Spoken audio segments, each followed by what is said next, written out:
Falamos a semana passada desse direito, né, que o apóstolo Paulo estava conversando com a igreja, né, escrevendo para a igreja. Havia uma dúvida do seu apostolado. Então eles diziam: será que ele é apóstolo mesmo? Será que ele merece receber, né, alguma oferta, alguma coisa assim? Quando ele viajar, vamos ajudar, vamos apoiar. Então ele está tratando dessa questão, né? É como ele falou: gente, se eu não sou apóstolo para os outros, para vocês eu sou, né? Foi isso que nós falamos a semana passada.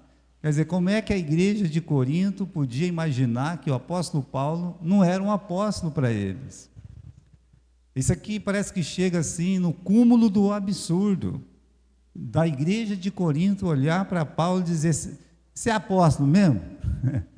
Quem que começou aquele trabalho? Nós vimos isso na semana passada. Foi quem? Foi o Paulo, né? Ele ficou 1 ano e meio lá, trabalhou muito, se esforçou e tal, e agora, depois de um tempo, escreveram para ele, né? Por isso que ele começa o capítulo 1 dizendo: o quê? Não sou apóstolo? Não é isso que está escrito aí no versículo 1? Como é que eu não sou apóstolo, né? Eu não sou livre, não vi Jesus Cristo, né? E aí ele fala no versículo 2: se eu não sou apóstolo para os outros, para vocês eu tenho que ser, né? É assim uma questão óbvia que estava sendo colocada em dúvida pela igreja de Corinto, né? Esse foi o nosso assunto da semana passada. Agora, a partir do versículo 15, meus irmãos, ele vai entrar aqui nesse assunto, né, pesado também, sobre a dedicação dele no ministério, né, o que ele foi capaz de fazer para que uma alma ganhasse Jesus. Por isso que o assunto é esse, né, custe o que custar. O que custou para Paulo para ele poder chegar e alcançar tantas pessoas? Irmãos, evangelismo, a começar um trabalho novo, parece uma coisa muito simples. É simples para quem está olhando de fora, mas não é tão simples assim. Para que os irmãos tenham uma breve percepção de dificuldade, é só lembrar que para a igreja conseguir chegar a um gentil, para a igreja chegar e levar o evangelho para um gentil, no caso o Cornélio, Deus teve que ir lá em Jope fazer uma revelação especial para o apóstolo Pedro, e o apóstolo Pedro ir até a casa de Cornélio pregar a palavra de Deus lá. E depois que ele vai e prega a palavra de Deus, levando testemunhas de que o evangelho chegou até os judeus, então a igreja chama o apóstolo Pedro e coloca ele na parede, para ele se explicar por que o evangelho ele entrou na casa de um gentil para pregar o evangelho. O apóstolo Paulo já não pegou essa fase, né? Vocês sabem, o apóstolo Paulo teve o chamado diferente e ele foi chamado o apóstolo dos gentios. Por quê? Porque realmente ele começa os novos trabalhos.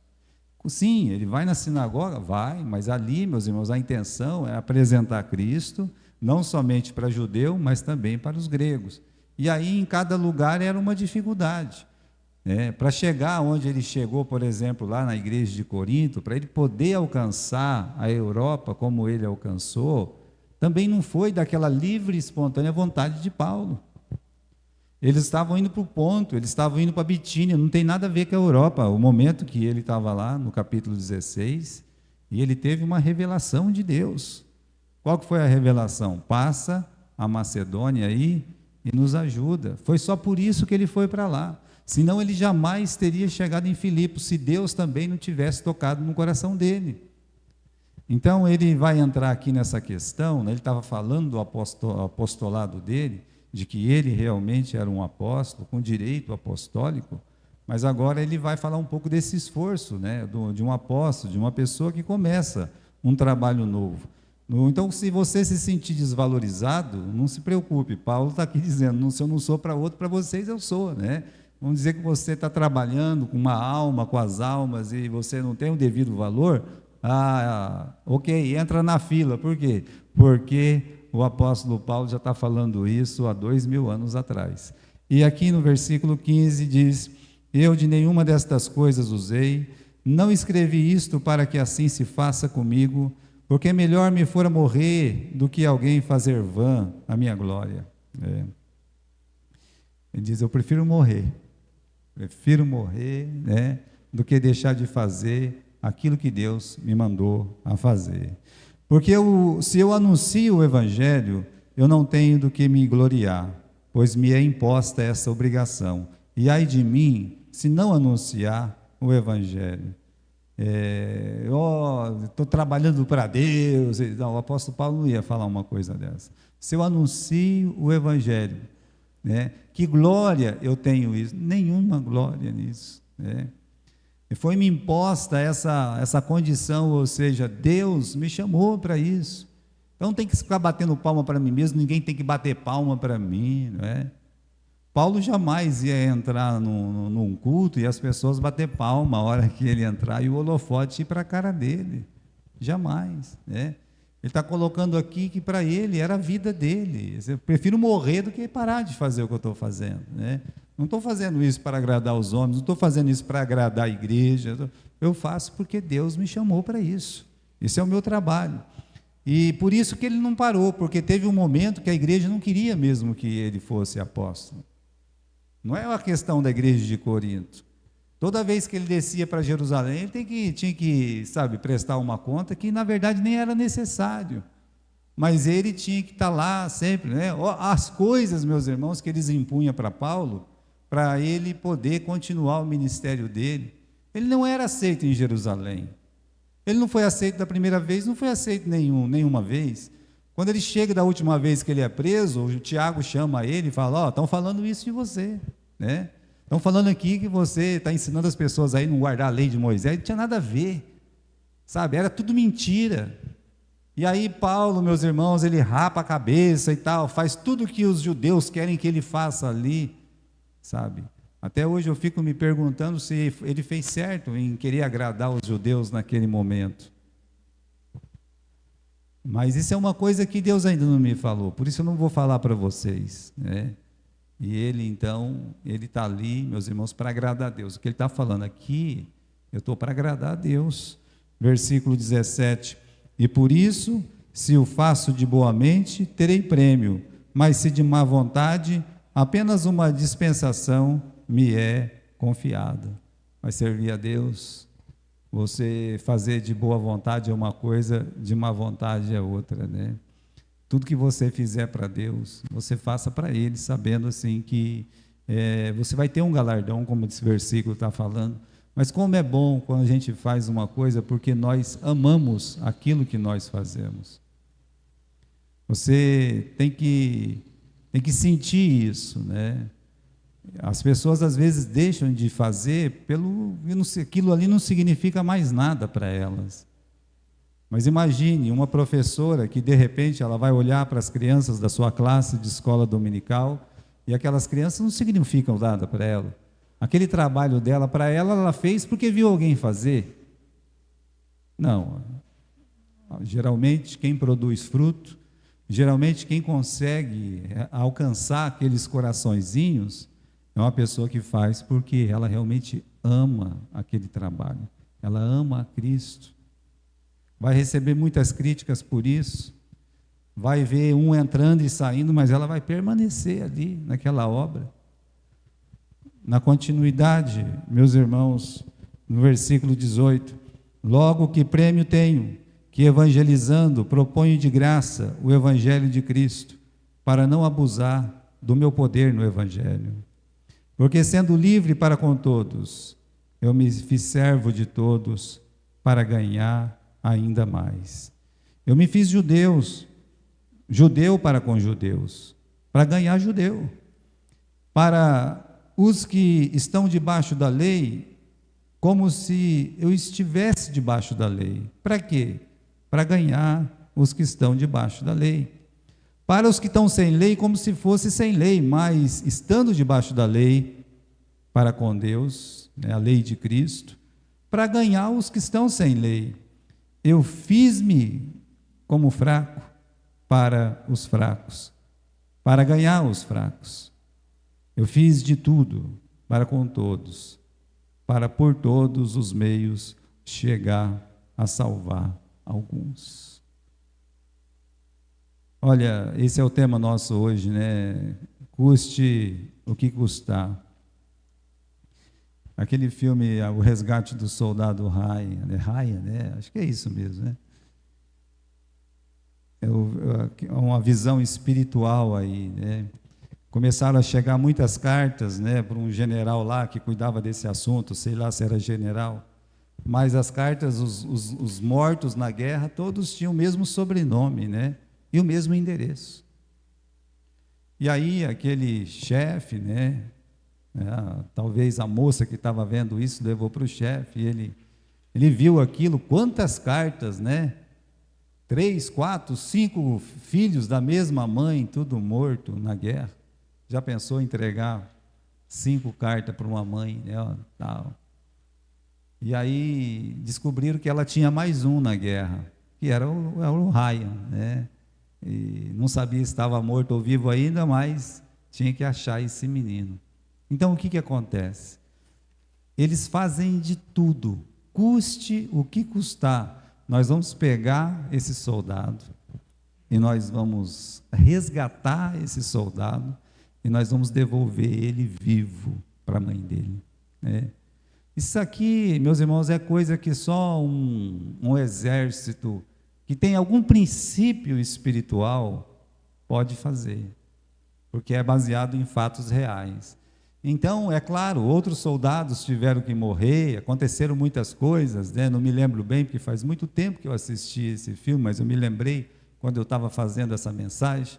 E aí eles se movimentam, né? Quer dizer, um pelotão todo vai se movimentar para achar, resgatar, e aí finalmente eles levam aquele soldado para a mãe dele.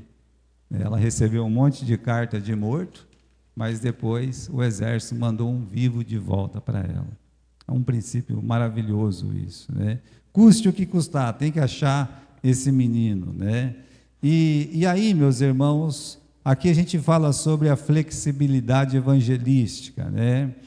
Paulo está falando aqui, eu vou fazer o que for preciso. Para quê? Lá no final do versículo 23, para por todos os meios, né, chegar a salvar alguns.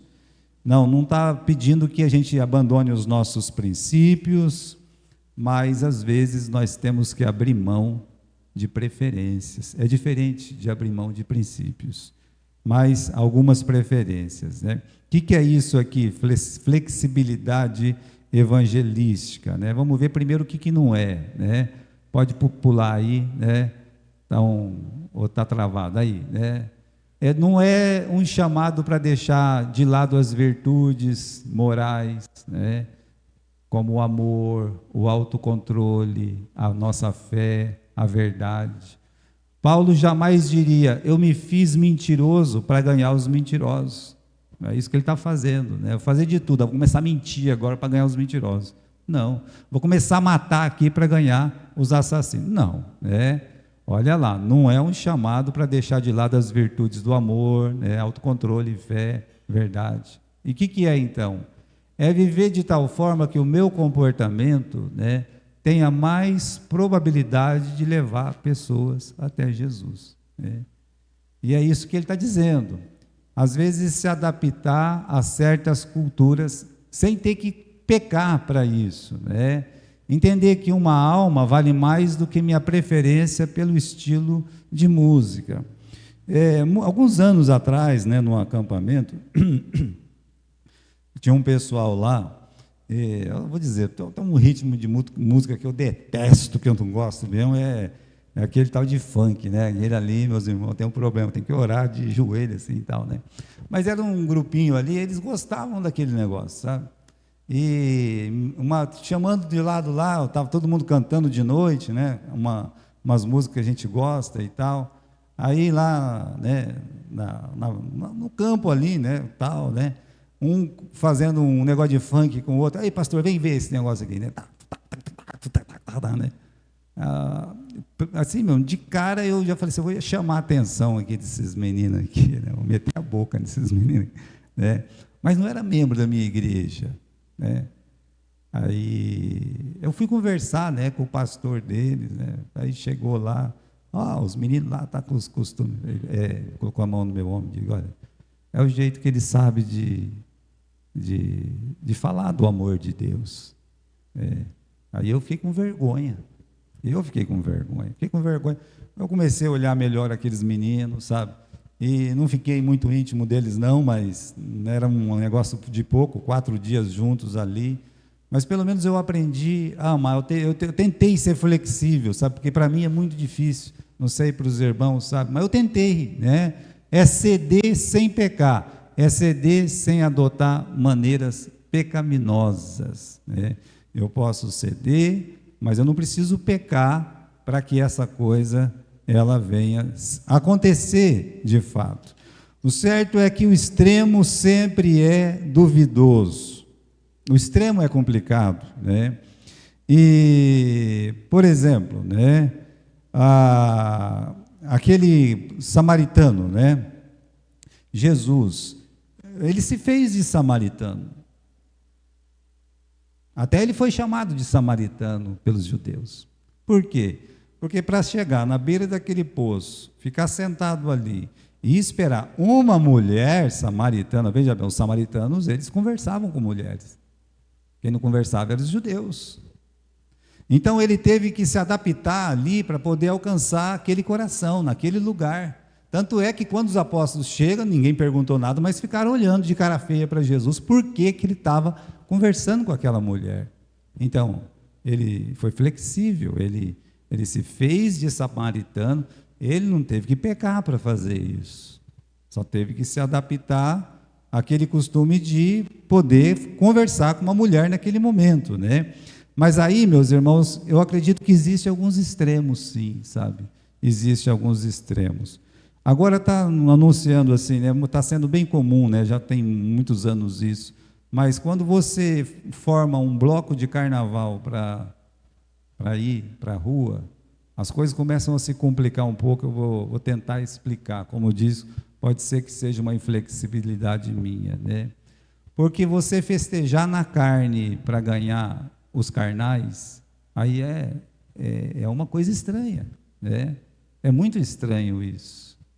Na Copa não, né? Nos Jogos Olímpicos de Atlanta, em 96, eu não me lembro se foi em 96, pode ser que seja isso aí.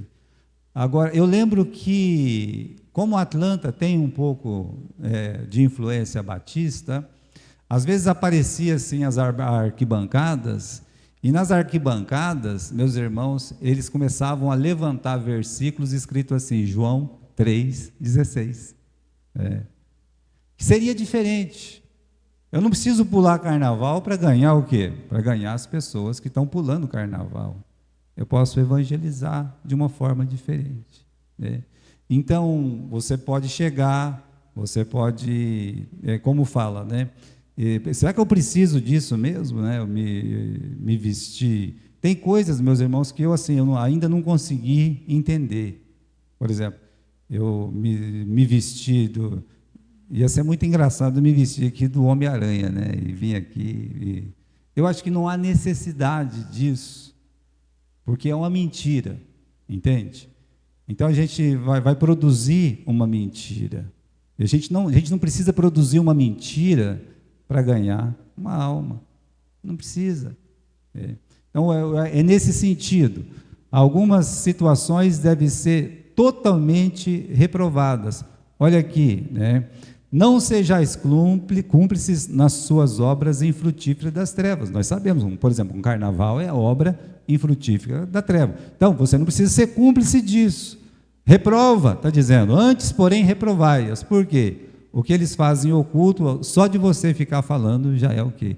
Já é vergonhoso. Nesse sentido. Pelo menos é o que eu, como pastor, eu creio.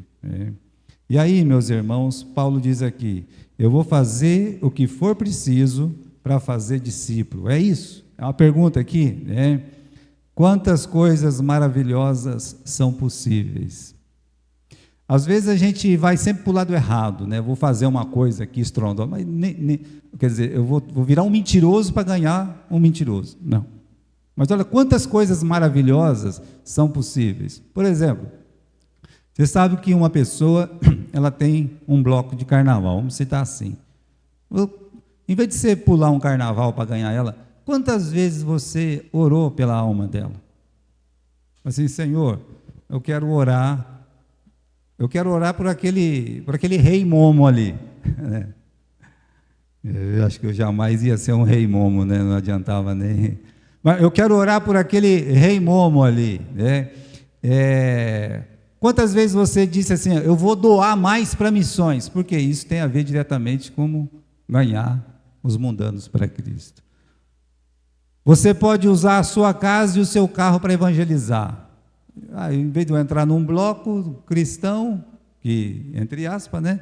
Mas eu poderia, por exemplo, começar. Eu sei que aquele casal lá que gosta de carnaval, eu sei que eles têm uma criança, já sei. Vou fazer amizade com eles, vou tentar levar a criança deles para a igreja, eu uso o meu carro, né? Ou faço um cultinho aqui na minha casa, chamo essa criança, e eu tento alcançar o coração dos pais dele, né? Isso é uma coisa maravilhosa. Você pode ler a Bíblia para um amigo, para um estranho, né? Você pode entregar muitos folhetos evangelísticos, você pode convidar um amigo para ser seu, né? Para vir para a igreja. São coisas muito mais fáceis, só que nós não fazemos, né? Por quê? Porque essas coisas também não dão holofote, né? Ninguém aparece quando faz. Você pode fazer uma serenata cristã para o seu amigo. Isso é uma coisa que a igreja lá, os jovens de Cornélio, né, quando tinha um irmãozinho da igreja, ou algum parente dele na casa, uma irmã, o pai ou a mãe, fazia aniversário, a gente pegava o violão e ia lá na casa da pessoa, não era tarde da noite, né, mas vamos dizer que eram umas 10h30 da noite, aí os jovens iam lá e começavam a cantar, né, boa noite, diga ao menos boa noite, né, abra menos a janela, que nós vamos cantar para você. E aí fazia esse negócio, fizeram para mim uma vez, né? E eu fiquei muito feliz que fizeram. Eu estava até esperando, porque eu já sabia que eles faziam. Eu falei assim, vou ficar aqui, né? Fiquei esperando. E vieram mesmo, não me decepcionaram, né? Estava lá. Não eram muitos, era uma meia dúzia de meninos e meninas, né? Mas eles fizeram. Você pode fazer um bom teatro cristão, você pode. É uma coisa espiritual. Por que não pode? Você pode. E o evangelho, ele não precisa de certas investidas, não precisa cair na noite, ir num baile à fantasia, não precisa usar palavras amor, paz, ou nome de Jesus, para satisfazer o seu ego, o ego do ouvinte pecaminoso. Qual que é a desculpa? Nós estamos, nosso bloco chama a paz e amor, né? Nosso bloco chama Jesus. Tá, mas isso aí vai trazer mais escândalo do que você realmente olhar e dizer assim, olha, isso é uma coisa que vai ganhar. Ganhou quem? Não é verdade? E por isso tem que ter muito cuidado. Olha, aqui no capítulo 9, né, versículo 19 não, né? Versículo 19, sim, ele diz assim, sendo livre para com todos, fiz-me servo de todos, para ganhar ainda mais, né? E aqui no versículo 22, né, lá no final do versículo 22, quando ele fala assim, né, lá no meio ele fala, fiz tudo para ganhar a todos, tem uma tradução que fala, eu fiz o que foi preciso para ganhar as pessoas, né? Acho muito interessante aquela tradução. Então, o que a gente aprende desses versículos que o apóstolo Paulo traz para nós aqui? Olha, primeiro, né, viva para servir. Isso vai ajudar muito no evangelismo. Versículo 19, Paulo fala o quê? Eu fiz de servo, me fiz de escravo. Isso também costuma não trazer muito holofote, quando você, dentro da sua casa, ou dentro da igreja, ou fora da igreja, você decide ser, meus irmãos, um servo. Você, fiz-me de servo, né? E aí, ganhar o maior número possível, né? Será que eu vou viver para servir os outros? O que é ser um servo? O servo é servir. Isso é um servo. Está ali para quê? Para que existe um servo nesse mundo? Serve para servir. é justamente uma coisa que o ser humano não gosta. Por isso Jesus ele é chamado de servo. Por isso que o Moisés, quando Deus fala sobre ele, quando eles tentam atacar Moisés, qual é o termo que Deus usa para Moisés? Moisés é o meu servo.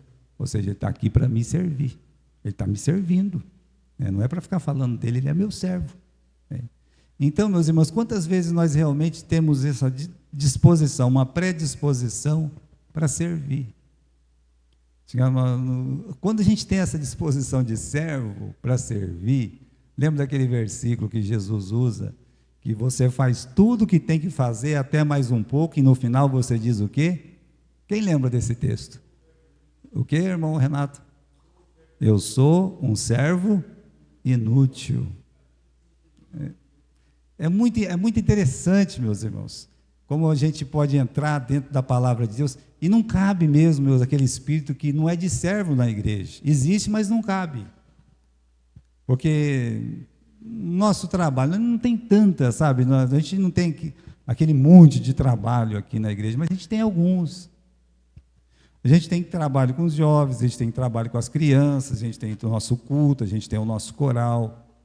Mas que seja um coral, que seja um trabalho com a criança, como é que você se sente? Senhor ou servo? Então, comece aí. Comece a pensar, aqui eu estou para servir.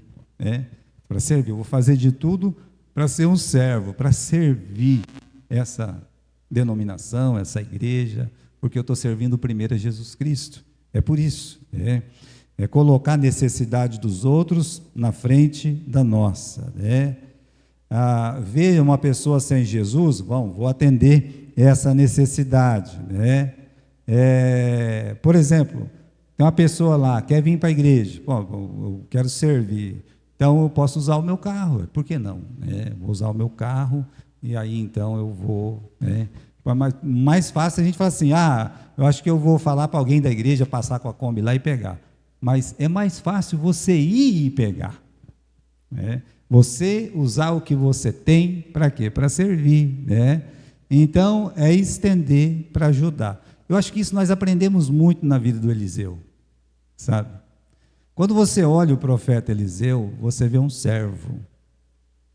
Porque só um profeta que tem um coração como servo, ao invés de andar na frente com o rei, marchando em cima de um cavalo, ele jamais recuaria aos últimos pelotões e ficar andando no meio da soldadesca lá. Até ele foi chamado, tem algum homem de Deus aqui? Tem o Eliseu, que lavava as mãos do Elias, o servo de Elias. Então, quando as pessoas olhavam para ele, via um servo. Não é à toa que o ministério dele teve esse resultado, sabe, espetacular, maravilhoso, Então, primeiro, viva para servir os outros, Viva para se adequar aos outros, aquela questão de flexibilidade, que eu disse. Olha aqui, no versículo 20, fiz-me judeu para os judeus, para ganhar os judeus, para os que estão debaixo da lei, como se estivesse debaixo da lei, para ganhar o que estão debaixo da lei. Veja, quando eu disse para vocês, olha, eu não estou entendendo o apóstolo Paulo ir lá fazer voto, rapar a cabeça, por um motivo simples. Porque ele não era apóstolo dos judeus. Ele mesmo escreve que ele foi separado para os gentios. Então, não tinha motivo dele querer agradar os judeus, por quê? Porque aquela igreja, meus irmãos, é uma igreja que ela nunca deixou, daquele rito judaico. Estava em Jerusalém. Só acabou quando Jerusalém foi destruída. Então, você querer fazer uma coisa que Deus não te chamou, então aí fica difícil também, Mas ele está falando, olha, quando eu lá nas missões, quando ele chegava, meus irmãos, chegava numa cidade para pregar a palavra de Deus, o primeiro lugar que ele ia era onde? Numa sinagoga. O primeiro lugar, se tivesse uma comunidade judaica, ele ia numa sinagoga. Quando ele chegou em Filipe, não tinha judeu suficiente para compor uma sinagoga. Mas ele descobriu que ali aquelas mulheres que temiam a Deus e tinham um rito judaico, se reunia para orar na beira do rio lá. que ele fez? Ele foi lá. Ele não ia lá, meus irmãos, para condenar o judaísmo. Ele não ia lá para falar mal de Moisés. Jamais. Pelo contrário. Ele ia e cumpria os ritos de um judeu. O que o judeu faz lá na sinagoga? Eu entrei em 3 sinagogas quando estava em Israel. Tinha uma lá que alguém diz, ninguém pode entrar aqui. Mas é a sinagoga, né? Estava lá, estava eu, Ticem, o Murilo, as mulheres estavam lá embaixo com as outras mulheres. Eu disse, mas por que não pode? É um lugar público. Sinagoga não é um lugar público? Pode. Não sei o que e tal, que é isso. Eu entrei lá, só que eu, inconsciente, eu não tinha aquele bendito, tem um chapéuzinho aqui que eles entram lá, esqueci o nome daquilo, acho que é copar, né? Copar? Eu não tinha. Meus irmãos, eu não dei 3, 4 passos ali dentro, ninguém me expulsou, só queria saber o que estava acontecendo lá dentro, porque a sinagoga que a gente foi, que fica lá perto do Muro da Lamentação, todo mundo entrava, era um ensaio, né? Eu quero saber como é que é uma sinagoga mesmo, né? Meus irmãos, como se fosse um tapa na minha cabeça. O camarada jogou um copar assim, pá, na minha cabeça, assim, sabe? Já me aquietei na hora, né? Falei, o negócio aqui é meio estranho, né? Aí os pessoal tudo fazendo assim com a cabeça, né? Quando eu saí de lá, eu estava assim com a cabeça também, porque todo mundo estava baixando e levantando a cabeça, né? Ou foi o tapa que eu levei na cabeça para colocar aquele copar, não sei direito, né? Mas, assim, se você vai num lugar desse, aí sim você, né? Eu acho que uma pessoa que quer evangelizar os iranianos, que quer evangelizar os árabes, é melhor ele colocar a roupa dos árabes, como fez o Hudson Taylor. Eu já contei para vocês. Então, quando ele vai lá evangelizar, né, aqueles chineses, ele vê que os pastores americanos e ingleses estão todos na cidade, tudo na cidade, vestindo terno, gravata, como era o costume da época, um chapéuzão preto, um chapéu branco e tal, os pastores, com pouquíssimos resultados, quase nenhum. E ele então decidiu que ele não ia ficar na cidade, por quê? Porque na cidade já tinha pastor demais, eu vou para o campo, e ele foi para o campo, resultado nenhum, até que ele foi lá no mercado, digo, me dá um sapato desse de pau aí, né? Eu quero uma roupinha branca dessa aqui, eu quero um chapéu daquele ali, né? E ele descobriu que usando aquele chapéu, usando aquela roupa, usando aquela sandália dura, as pessoas não tinham tanto medo dele. É como se um muro tivesse sido quebrado. E aí, então, inicia-se as missões para os interiores da China, uma das mais sucedidas do mundo. É possível que a China tenha mais cristão do que no Brasil, pelo tamanho, né? Cristão verdadeiro que eu falo, né? Não estou falando de só dizer que é cristão, mas de pessoas que seguem a Cristo, que realmente entregaram a vida para Jesus. Eles estão escondidos lá, mas são em muitos milhões. Resultado de uma pessoa que se adequou, né? Então, é essa questão, né? Você viva para se adequar, né? Paulo se fez judeu, Paulo entrou debaixo da lei, para os que estavam debaixo da lei. Não era trabalhoso para ele, porque ele cresceu, doutrinado, ali sabia tudo, como funciona uma sinagoga, né? Tanto é que ele chega na sinagoga, ele não fala nada, ele fica quieto. E aí sim, quando ele sabe que alguém vai dizer assim, irmão, se tem alguma palavra aqui, entendeu? Então, quando chegou no momento da palavra, aí ele vai e começa a falar, meus irmãos, do quê? De toda a Bíblia, de toda a revelação, começa lá falando de Abraão, de Isaac, de Jacó, e vai para José, e vem para Moisés e tal, né? Ele consegue falar para os judeus, por quê? Porque ele entende a linguagem dos judeus. E almas, o chefe da sinagoga se converteu, entende? Por quê? Porque ele falou uma linguagem que eles pudessem entender. Jamais, meus irmãos, ele ia olhar e usar um termo como ele usou lá em Atenas, como os vossos próprios poetas. Não, ele não falaria uma coisa dessa numa sinagoga. Não faz sentido. Aí, então, aos que vivem sem lei, ele está dizendo, né? Ele não insistia com base na lei. Aí você vai reparar a diferença do discurso, meus irmãos, que ele faz lá na cidade de Antioquia da Pisídia, quando ele fala com os judeus, a diferença é que ele prega lá em Atenas, né? Lá no Areópago. Ele falou do que lá? Que Moisés que ele falou lá? Que profeta e tal? Meus irmãos, né? Ele tinha que falar do jeito que aquele coração pudesse ser alcançado. E ele conseguiu. Sabe por quê? Lá não converteu a Dâmaris. Tinha pessoas ligadas, meus irmãos, àquele Areópago, que se converteram naquele dia. Por quê? Porque ele foi flexível, sem pecar, sem usar de exagero, né? Então, viver como se não estivesse debaixo da lei não significa viver sem lei ou desobedecer. Ele não precisou desobedecer a lei para ir lá para os gentios, não. Pelo contrário, depois ele escreve cartas para eles, ensinando a palavra de Deus para eles, de uma forma mais exata. Aí ele diz no final, olha, eu me fiz fraco para ganhar os fracos. É o mesmo que dizer que não fará questão com certas conveniências, né? Por exemplo, nós estamos vivendo um tempo agora que muitas pessoas têm tatuagem. E aí, eles não vão fazer parte da Igreja Batista da Fé? Né? Olha, eu estava no avião, irmãos, estava voltando de Manaus. O que aconteceu? O tempo estava tão feio lá em Campinas que o avião começou a dar volta, né? Até então eu sentei, e aí tinha uma criança, né, de uns 12, 13 anos, um menino aqui, e eu sentei no meio, né? Mas sentou um camarada, sabe, bombadão, assim, o camarada era forte. Aí a primeira coisa que ele fez foi me tomar o meu negócio de colocar o braço.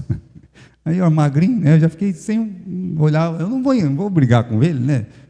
Também não sou bobo, né? Ele já chegou, mas ele não tomou porque quis. Não cabe ele naquele espaço, é muito curto, é muito pequeno. Lá no meio da viagem eu estava com a cara feia porque ele tomou aquele espaço, mas eu fiquei pensando, mas coitado, onde é que ele vai colocar o braço dele? Só o ombro dele já atacava o meu lado, você está entendendo? Porque ele era muito forte. O correto era levantar aquele negócio, aí ele me espremer mais, eu espremer o menino. Como eu não podia com ele, eu podia com o menino, então empurrava o menino um pouco também, né? Cada um tem que se virar do que tem ali naquele momento.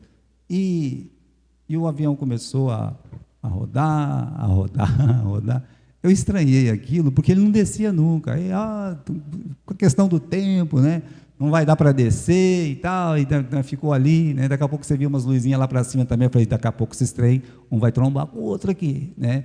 Você assiste esses filmes, você já fica meio traumatizado com a coisa. Mas aí eu olhei para o menino do lado estava assim, né? Ele sempre foi um sóbriozinho, né? Olhando assim, fazia assim, aí veio a ficha. Esse moleque está passando mal, pensei, né?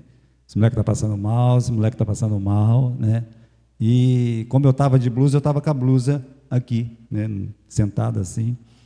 E o moleque começou a passar mal, e esse avião assim, e daqui a pouco esse moleque começou a vomitar. Sabe? Vomitava um pouco em mim, vomitava um pouco no chão, vomitava. Aí, meus irmãos, eu sempre fui meio nojento, matar uma barata para mim, eu não almoço. Ou mata depois do almoço, antes do almoço eu não almoço. Valéria sabe disso. Se matar, eu não como. E aí, coitadinho daquele menino vomitou, mas nunca vi vomitar tanto, parecia que tudo que estava ali há muito tempo, e vomitou aquela carniça toda, né? E o menino, tadinho, ele começou a soluçar como se estivesse chorando, né? E chamamos o pessoal lá. Não saiu, porque quando eles estão fazendo isso, não sai ninguém de lá. Não veio ninguém, só no final que veio. E aí, então, eu abracei o menino e disse, a gente vai cuidar de você, fica tranquilo, não aconteceu nada, né? Não aconteceu nada, pode ficar bonitinho aqui. Eu estava lutando comigo, né? E o menino, tadinho. Então, né? Aí, olha que curioso, ele colocou a cabeça assim, sabe, como que no meu ombro, menino, era uma criança, falei assim, eu vou ficar com você o tempo todo, vamos sair junto daqui, né? Aí o fortão, que era fortão, tirou lá um lenço, sabe? Única pessoa que queria ajudar. Depois veio uma senhora, ajudou também. Já começou nós três vamos sair daqui junto. Um vozão, sabe? Nós três vamos sair daqui junto. Eu falei, vamos. Quem que vai contrariar o camarada, né? Não. Aí, meus irmãos, todo mundo saiu do avião, ele ficou comigo, o grandão, não saiu mesmo, até, ó, vocês não podem ficar aqui e tal, porque vai vir uma pessoa, porque ele é de menor, já tem o pai dele esperando lá e tal, convenceu a gente, ó, então tá bom, tá, tudo bem, né? Ah, aí saiu, e eu saí com o grandão lá dizendo, ó, é meu amigo, hein?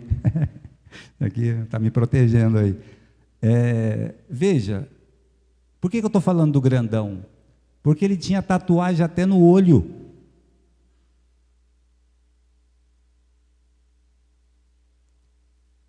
E aí, aquelas pessoas que estavam ali ao redor, escutavam as pessoas, que cheiro ruim, ninguém ajudava.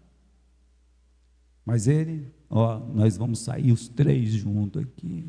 Entende, irmãos? A gente tem que ter cuidado. A gente tem que aprender a ser flexível. Olhar primeiro para aquela alma, tentar suprir ela de alguma forma. Fiquei muito feliz, sabe, o tempo que eu perdi, podia ter evangelizado ele, feito alguma coisa, né? E acabei não fazendo. Por isso, meus irmãos, seja flexível, né? Viva para se adequar, né? E aí, finalmente, né?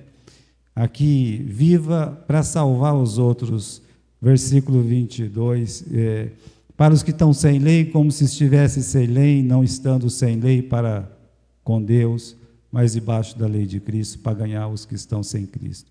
Eu fiz-me como fraco para os fracos, para ganhar os fracos. Fiz-me tudo para todos, para todos os meios chegar a salvar alguns. E aí eu digo, você não precisa abrir mão dos princípios, só de algumas preferências, que de repente uma alma pode ser alcançada. E o que eu faço? Eu faço isto, versículo 23, por causa do Evangelho, para ser também participante dele, né? Então a salvação dos outros deve ser a nossa principal preocupação. A principal preocupação de Paulo era ganhar uma alma. E às vezes, meus irmãos, a gente perde muito, né? Eu tenho visto que algumas igrejas elas têm alcançado números muito melhores do que a nossa, com pessoas que provavelmente nem seriam aproveitadas numa igreja como a nossa. Mas elas têm uma flexibilidade de alcançar e de fazer algumas coisas que aquelas pessoas venham para o culto, que às vezes a gente não conseguiu esse patamar. Isso aqui não é uma crítica, não. Isso aqui é um desabafo mesmo de um pastor que acha que precisa melhorar no ministério dele. Qual é a maior necessidade da humanidade? Vestir bem as pessoas, dar uma comida mais gostosa, né? Fazer a pessoa ficar mais rico, mais bem sucedido. O casamento vai melhorar? Precisa. Tirar pessoas da depressão é bom, né? Mas olha, a maior necessidade da humanidade é ficar livre da ira de Deus e ser lançado para o inferno. Estão debaixo da ira, diz o apóstolo, o Evangelho de João, capítulo 3, versículo 36. Você poder olhar para uma alma sem Jesus dizer, essa pessoa ainda está debaixo da ira de Deus, ela está indo para o inferno. Eu tenho que tentar fazer alguma coisa para ganhar essa alma aí, né? A gente tem prazer na filantropia? Tem, né? Mas o evangelismo é a ferramenta. Na verdade, o evangelismo, meus irmãos, é a única ferramenta, e de pregar o evangelho. É a única ferramenta que você pode consertar todas as áreas da pessoa, na carne e no espírito, se ela entregar a vida dela para Jesus. Então, nada pode ser melhor do que a salvação de uma alma. Não tem uma coisa melhor. É a única coisa que faz um céu cantar daqui da terra, né? Quando uma alma se converte, os anjos, eles se alegram lá no céu.